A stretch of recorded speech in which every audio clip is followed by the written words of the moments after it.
Assalamualaikum warahmatullahi wabarakatuh. Perkenalkan, saya Rengga Prasetya Adi, calon guru penggerak angkatan 11 dari SMK Teknik PAL Surabaya. Salam penggerak. Pada video kali ini, saya akan memaparkan tentang kesimpulan dan refleksi pemikiran Ki Hajar Dewantara, koneksi antar materi modul 1.1.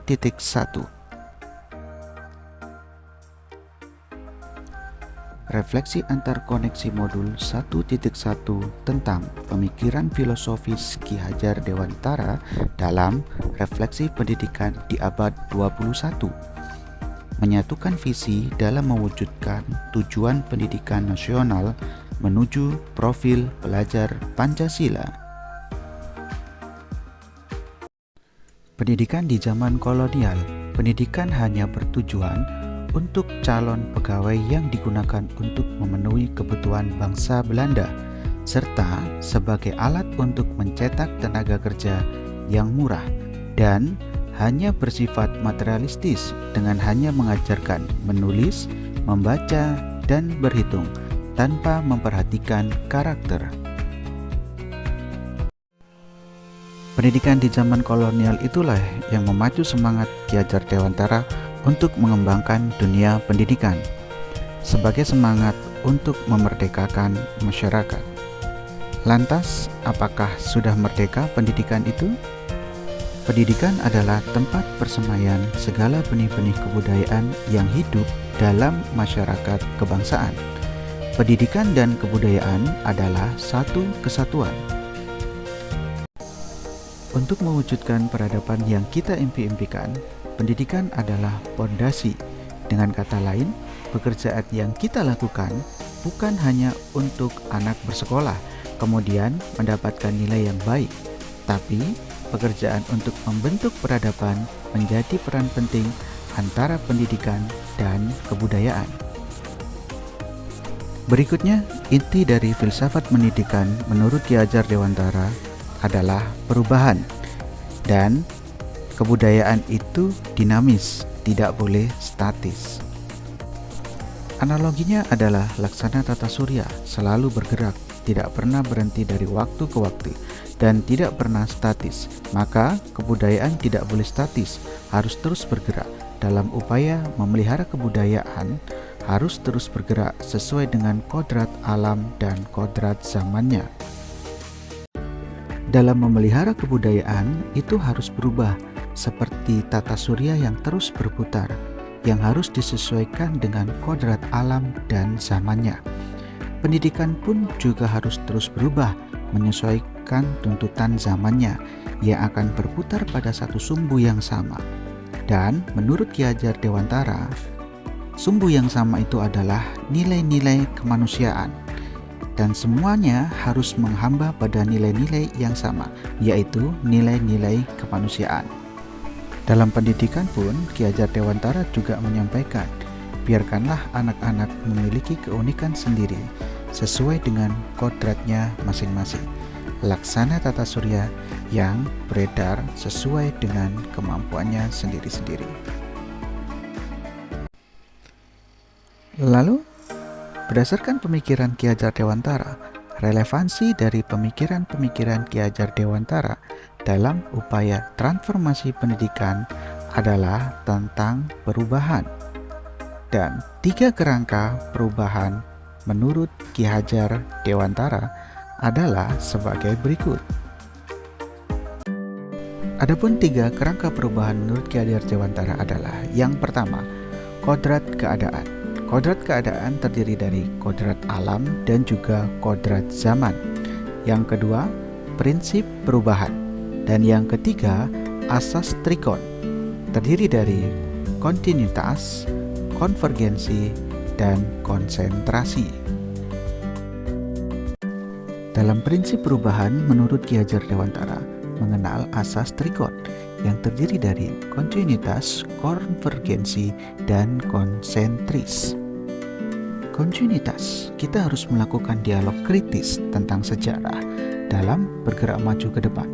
Kita tidak boleh lupa akan akar nilai budaya yang hakiki dari masyarakat kita. Yang kedua, harus konvergensi. Maksudnya, perubahan yang kita lakukan harus menuju pada satu titik yang memperkuat nilai-nilai kemanusiaan. Jadi, dalam konteks konvergensi, pendidikan harus memanusiakan dan memperkuat kemanusiaan. Yang ketiga, konsentris. Walaupun menuju nilai-nilai yang sama, sumbu yang sama, tapi kita harus menghargai keragaman yang ada. Ibarat planet yang berputar sesuai orbitnya, tidak bisa dicampur. Karena itu, pendidikan harus menghargai keunikan dan pendidikan harus memerdekakan. Biarkan anak-anak berputar sesuai dengan orbitnya masing-masing. Menurut Ki Hajar Dewantara, pendidik itu ibaratnya seorang petani. Petani itu dia bercocok tanam, dia memiliki banyak bibit. Ada padi, jagung, kedelai. Yang padi tumbuhlah sebagai padi. Jangan menumbuhkan padi menjadi jagung, dan jangan pula memelihara jagung dengan ilmu memelihara padi. Masing-masing sesuai dengan kodratnya sendiri. Apa yang berubah? Yang berubah adalah budi pekerti. Budi itu ada 3 komponen. Yang pertama, cipta. Cipta itu pikiran. Yang kedua, rasa. Rasa itu perasaan.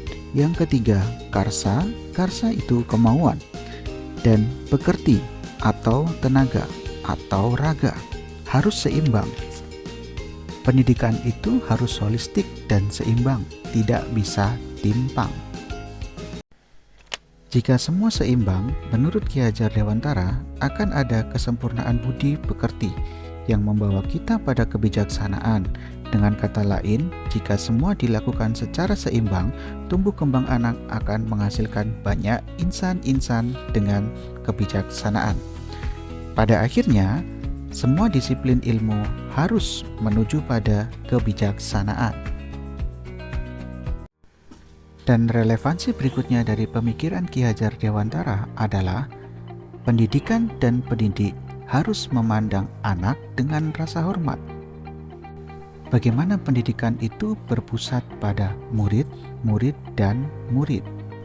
Dengan salah satu dari asas taman siswa yang bebas dari segala ikatan, dengan suci hati mendekati sang anak, tidak untuk meminta suatu hak, namun untuk berhamba pada anak. Apa yang Anda percaya tentang murid dan pembelajaran di kelas sebelum Anda mempelajari modul 1.1?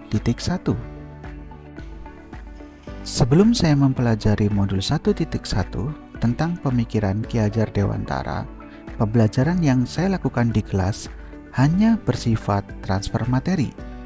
Kemudian, ketuntasan materi lebih penting daripada pemahaman karakter murid. Dan yang ketiga, hanya menilai murid dari aspek kognitif dan psikomotorik saja. Salah satu contoh adalah saat melakukan penilaian harian. Jika murid nilainya di atas KKM, maka pembelajaran dianggap berhasil. Kadang saya juga beranggapan bahwa murid hanyalah objek pembelajaran, sehingga pembelajaran hanya berpusat pada guru, atau lebih dikenal dengan teacher center. Sebelumnya, saya juga tidak memperhatikan murid. Apakah benar-benar paham atau belum dari apa yang saya ajarkan? Karena yang menjadi fokus saya adalah ketuntasan dan ketercapaian materi tersebut. Saya juga hanya meminta siswa untuk menyelesaikan materi saja, tanpa berpikir bagaimana cara agar siswa memahami materi tersebut. Karena hal ini, kadang saya merasa gagal dan banyak mengeluh jika banyak murid yang tidak tuntas setelah evaluasi pembelajaran. Lalu, apa yang berubah dari pemikiran atau perilaku Anda setelah mempelajari modul 1.1?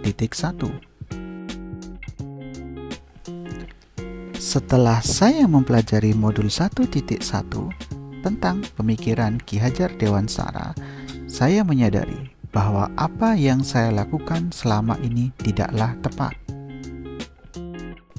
Maka seharusnya saya melakukan proses pembelajaran yang menyeluruh, tidak hanya aspek kognitif dan psikomotorik saja, namun juga memperhatikan aspek afektif, spiritual, sosial, dan budaya. Murid bukanlah objek pembelajaran, melainkan subjek pembelajaran, sehingga murid memiliki kebebasan berekspresi, mengemukakan pendapat, dan berkreasi. Dan guru seharusnya menjadi fasilitator dalam pembelajaran. Guru juga harus tulus dan ikhlas, penuh kesabaran. Guru harus mempelajari karakteristik peserta didik sesuai dengan keunikannya masing-masing. Dan guru harus memberikan kesempatan kepada murid untuk tumbuh sesuai dengan kodratnya masing-masing. Apa yang dapat segera Anda terapkan lebih baik agar kelas Anda mencerminkan pemikiran Ki Hajar Dewantara? Yang dapat saya terapkan dalam pembelajaran di kelas antara lain merancang pembelajaran yang interaktif dan menyenangkan dengan melibatkan murid sebagai pusat pembelajaran. Kemudian saya menerapkan pembelajaran sesuai abad 21, yaitu berpikir kritis, kreatif, dan kolaboratif. Dan yang ketiga, berpegang teguh dalam prinsip memerdekakan anak. Selanjutnya, pembelajaran saya tidak lagi menuntut, tetapi menuntun, dan saya akan mengenali latar belakang murid dengan menjalin komunikasi yang efektif.